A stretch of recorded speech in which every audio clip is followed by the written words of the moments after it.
6 o'clock on Thanksgiving morning is colder than you expect.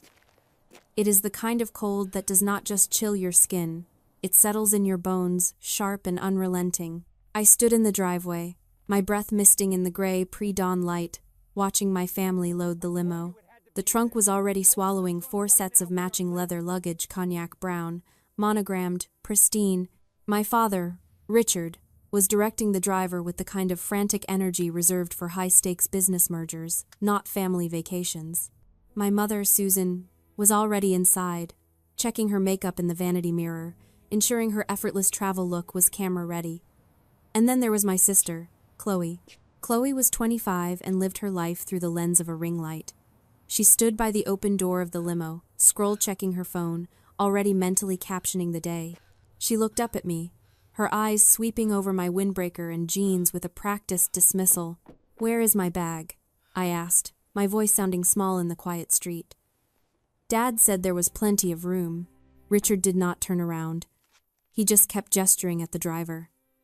Chloe let out a short, sharp sigh, like I was a pop-up ad she could not close. She reached into the back seat. But instead of pulling out a ticket or an itinerary, she pulled out a binder. A heavy, white plastic binder, bulging with papers. She walked over and shoved it into my hands. "You don't fit the aesthetic, Alyssa," she said. Her voice was not angry. It was matter-of-fact, clinical. "This is a brand trip. Sponsors are watching. We need everything to look cohesive. And you," she gestured vaguely at my entire existence, "you just disrupt the visual." "The visual?" I repeated, looking down at the binder. House Sitter's Guide was written on the front in Susan's sprawling cursive. "Mom and Dad agree," she continued, already turning back to the car. "It is better this way. We will be posting a lot. It would be weird if you were just there in the background." Richard finally looked over his shoulder. "We left a list of things that need doing while we are gone. The gutters, the garden. Make yourself useful, Alyssa. We will see you in 10 days. He slammed the trunk. They got in. The windows rolled up, tinting them into obscurity. I stood there, holding the cold plastic binder against my chest, as the long black car pulled away, leaving me in a cloud of exhaust and silence. The dust settled around my boots. I was not a daughter or a sister in that moment. I was a flaw in their composition, a smudge on the lens. Before we find out how Alyssa handles this, drop a comment and let me know where you're listening from and what time it is for you right now. I'd love to know who's part of our community. I unlocked the front door and stepped into the vacuum they left behind. The house was silent, but their presence was still suffocating. The air in the foyer held the lingering, expensive scent of Susan's perfume, sandalwood, and jasmine, a sharp contrast to the object in my hands. The binder smelled like a damp basement. It was heavy, thick with the weight of expectation. I walked into the kitchen, tossed it onto the marble island, and flipped it open. There was no thank you card. There was no envelope with cash for groceries or gas. There was just a spreadsheet. Day 1, water. The hydrangeas, use the filtered hose. Day 2, dust the crown molding in the dining room. Day 3, meet the pool guy. Do not let him in see. It went on for 10 days. A meticulously itemized list of labor. They bad not just excluded me from their vacation, they had hired me as their uncompensated staff. I stood there for a long moment, listening to the hum of the refrigerator. I waited for the tears to come. I waited for the crushing weight of rejection to buckle my knees. But it did not happen. Instead, a strange, cold clarity washed over me. It felt like a fever breaking. For 28 years, I had been operating under a silent contract. If I was useful enough, good enough, and quiet enough, I would eventually earn my place at the table. But looking at that spreadsheet, I realized the contract was a fraud. I was not an investment to them. I was an appliance. And appliances do not get vacations. I did not scream. I did not throw the binder across the room. I pulled my laptop out of my bag and sat down on one of the bar stools. I logged into my bank account. There was a savings sub-account I had named Family Emergency Fund. It held $32,000 money I had scraped together from freelance landscaping gigs and overtime, money I had mentally earmarked for when Richard's risky investments inevitably failed again, or when they needed help with the mortgage. It was my safety net for them. I opened a new tab. I did not look for deals. I did not look for budget options. I typed Bora Bora into the search bar. I found the most exclusive resort on the island, the kind with private butlers and glass floors. I selected an overwater bungalow with a private infinity pool and a view of Mount Otimanu. I added the first-class flight package. I added the spa treatment bundle. I added the private sunset cruise. The total came to $30,450. My finger hovered over the mouse. $30,000. It was a down payment on a house. It was a new car. It was a year of security. But as I looked at the house sitter's guide sitting next to my computer, I realized it was actually a severance package. I was firing myself from the role of the dutiful daughter. I clicked confirm. The screen flashed green. Your booking is confirmed. The money vanished from the account. The number dropped from 32,000 to just over 1,000. I felt a rush of adrenaline so potent it made my hands shake. It was not fear. It was the intoxicating lightness of burning a bridge while you were still standing on it. I closed the laptop. I grabbed a neon yellow sticky note from the junk drawer and a black Sharpie. I wrote 3 words, pressing down hard enough to bleed through the paper. Figure it out.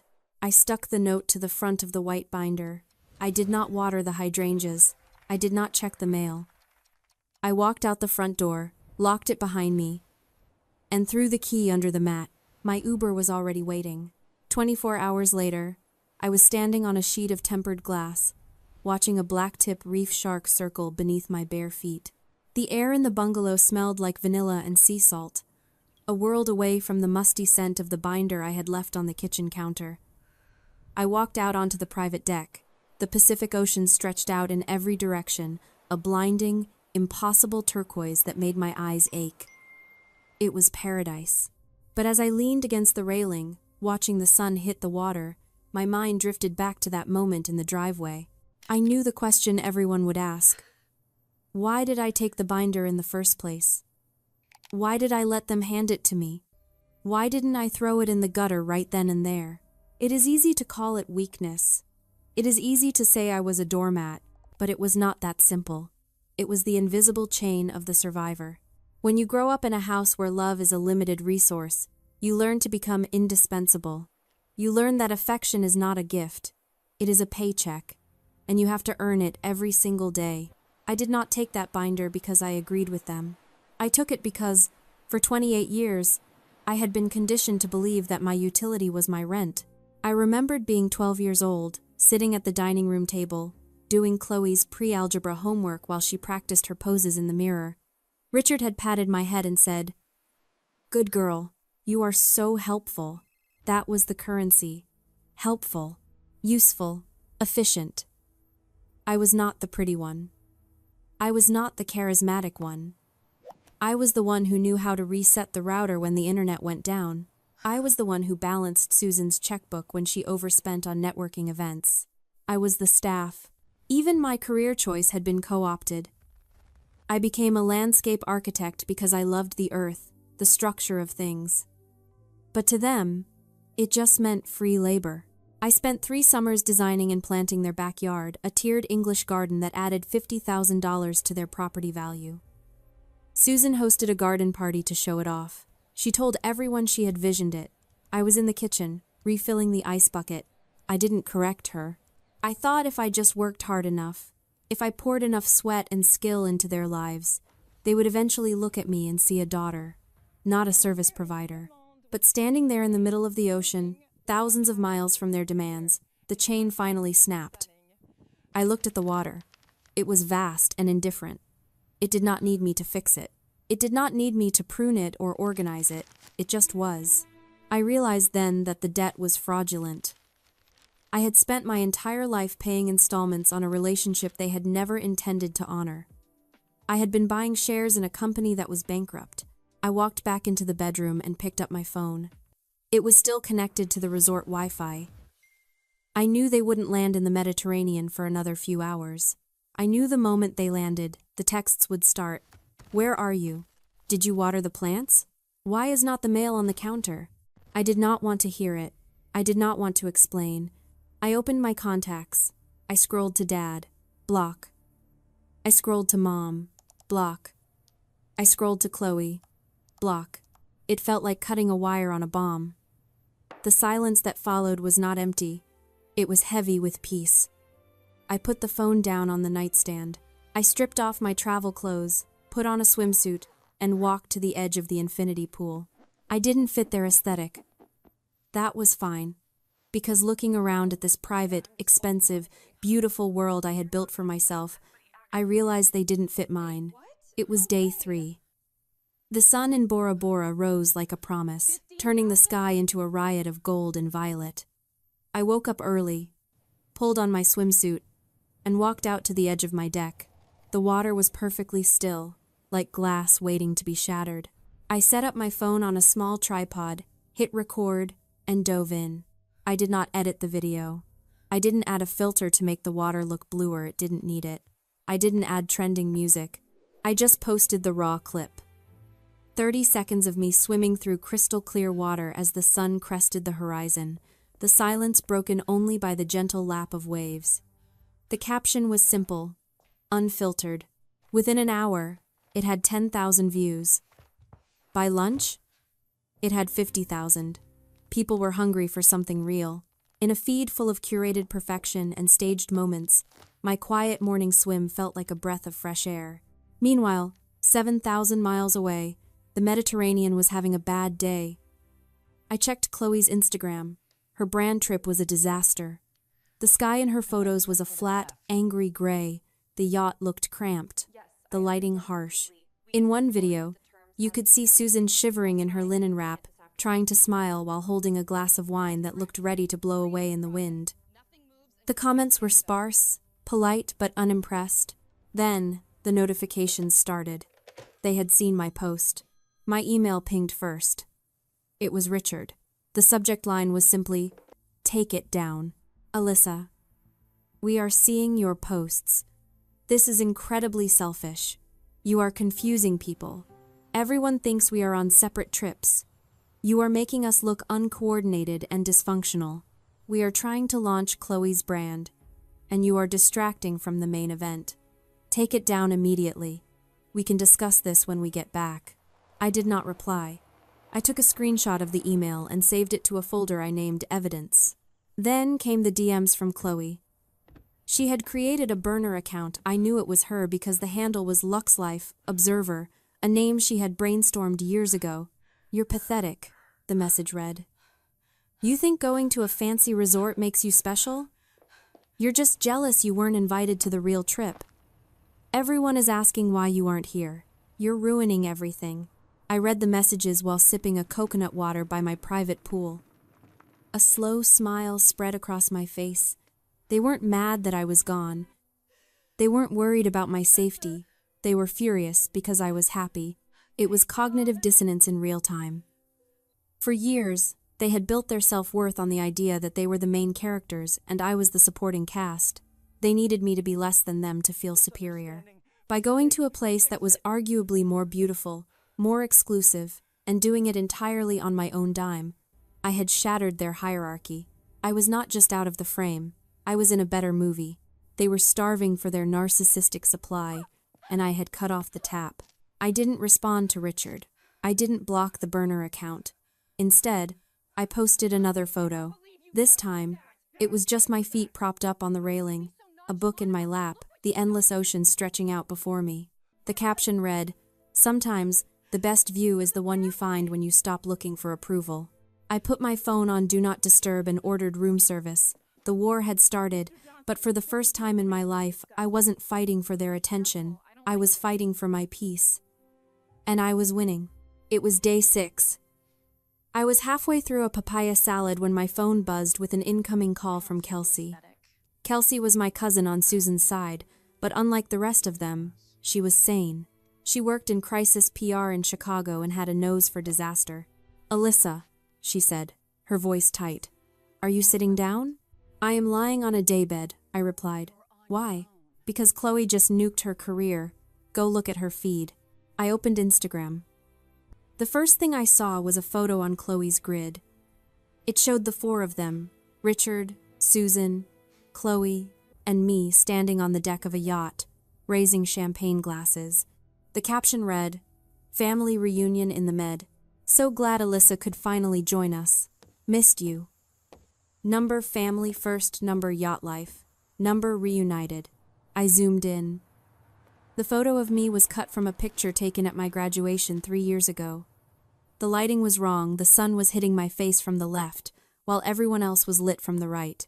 My feet were floating slightly above the deck. And most damning of all, I was holding a diploma, which she had attempted to edit into a champagne flute, but the edge of the leather folder was still visible. It was desperate, it was clumsy, and it was a lie. She is trying to reclaim the narrative. Kelsey said in my ear, "Sponsors are asking where you are because your content is performing better than hers. She is trying to pretend you're there to stop the bleeding. She is lying to 50,000 people," I said, a cold fury settling in my chest. "She is using my image to sell her fake life." "So what do we do?" Kelsey asked. "We can ignore it." "No," I said, "we don't ignore it. We escalate professionally." I did not comment on the post. I didn't send a DM. I opened my laptop and drafted a formal DMCA takedown notice. I cited unauthorized use of my likeness for commercial purposes. I sent it to Instagram's legal team. I sent a copy to every single brand tagged in Chloe's post. Then, I went live. I walked out to the edge of my bungalow deck. I held up a copy of Le Monde, the international edition I had picked up at the airport, dated today. The headline was in French. Behind me, the unmistakable peak of Mount Otemanu rose from the turquoise water. "Hi everyone," I said to the camera. The view count ticked up rapidly. Just wanted to clarify something. I am currently in Bora Bora, alone.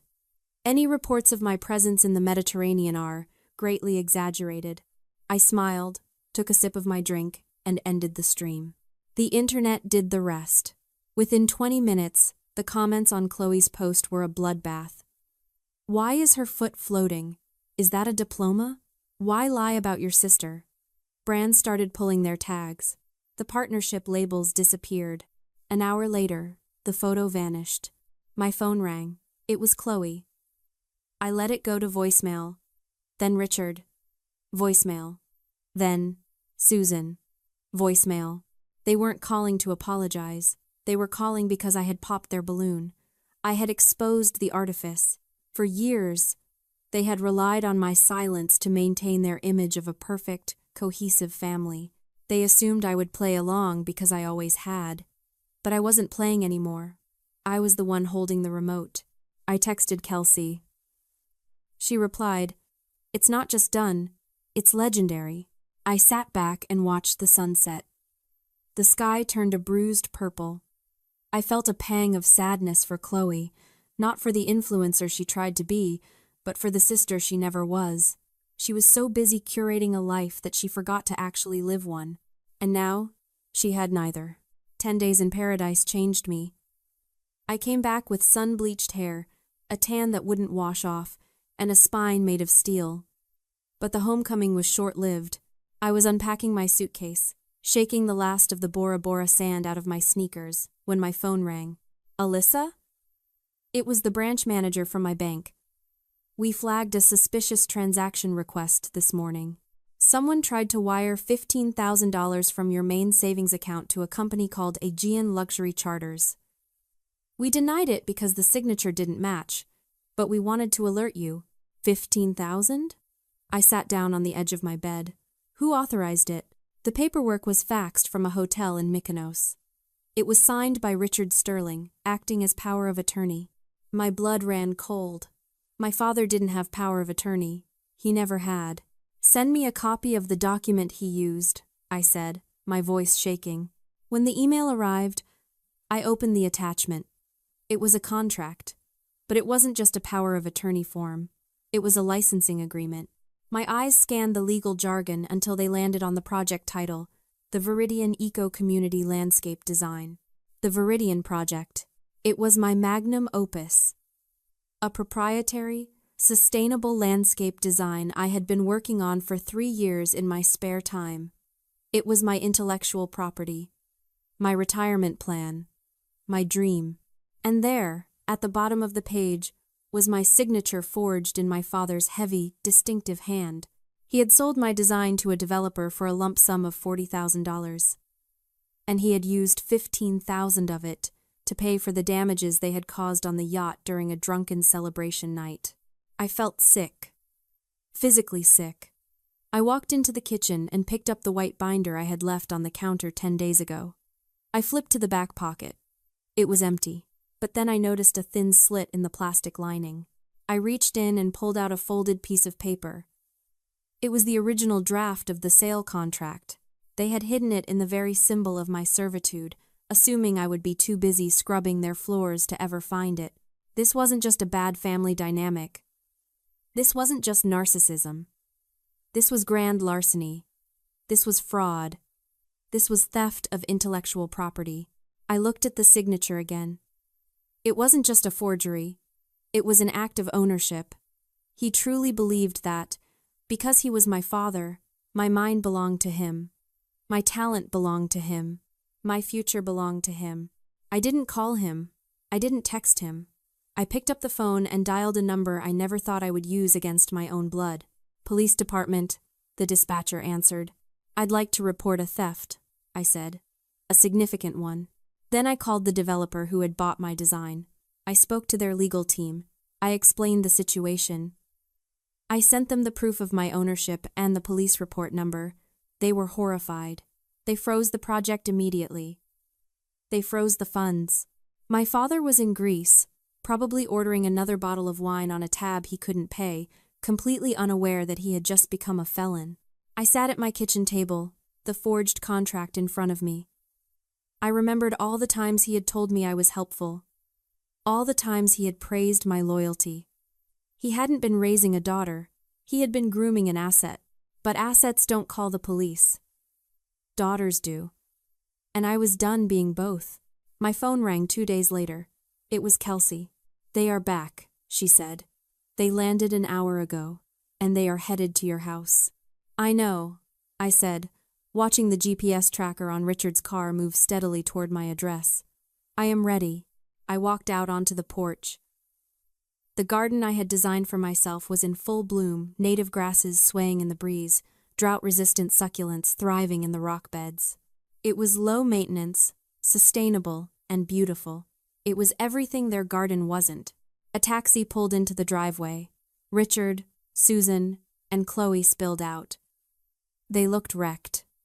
Richard was pale, his usually immaculate suit wrinkled.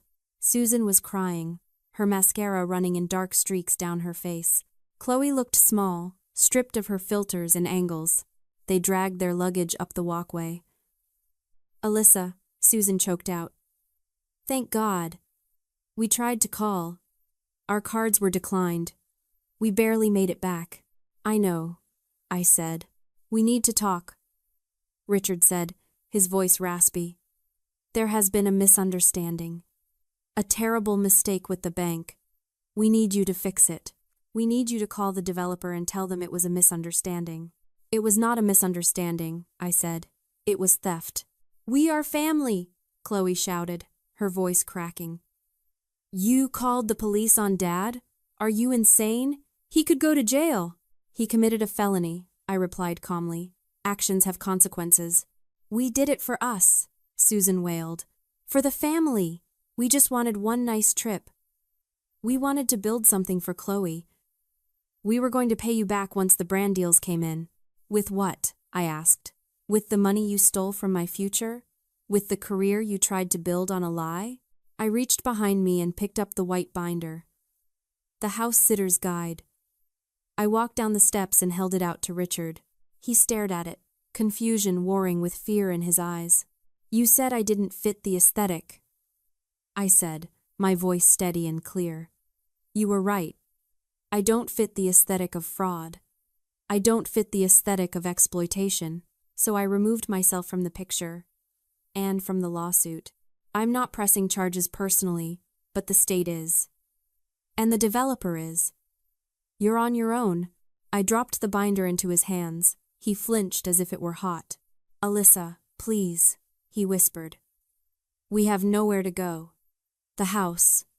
The mortgage hasn't been paid in 3 months. We used that money for the trip too. Figure it out, I said. I turned around and walked back up the steps. I didn't look back. I walked into my house, closed the heavy oak door, and turned the lock. 3 months later, I was kneeling in the dirt, planting new bulbs for spring. The sun was warm on my back. My phone was playing a podcast about sustainable architecture.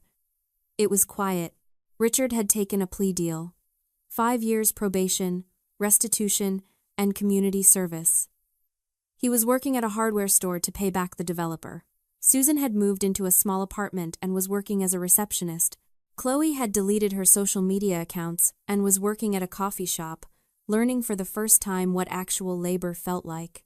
They hadn't contacted me.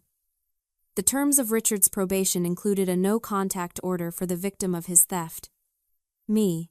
I dug a hole in the earth and placed a tulip bulb inside. People talk about revenge like it's a weapon, like it's something you do to someone. But as I covered the bulb with soil, patting it down gently, I realized that true justice isn't about destruction. It's about gardening. You don't hate the weed. You don't scream at the invasive vine that tries to choke your roses. You just remove it. You prune the dead branches so the tree can survive. You clear the space so the things you actually love can grow. I stood up and brushed the dirt from my knees. I looked at my garden. It was thriving. The colors were vibrant. The lines clean and strong. It was a space designed by me. For me. I wasn't the uninvited guest anymore. I was the owner of the house. And for the first time in my life, everything fit the aesthetic. If you've ever had to prune your own family tree to save your sanity, share this story. You are not alone.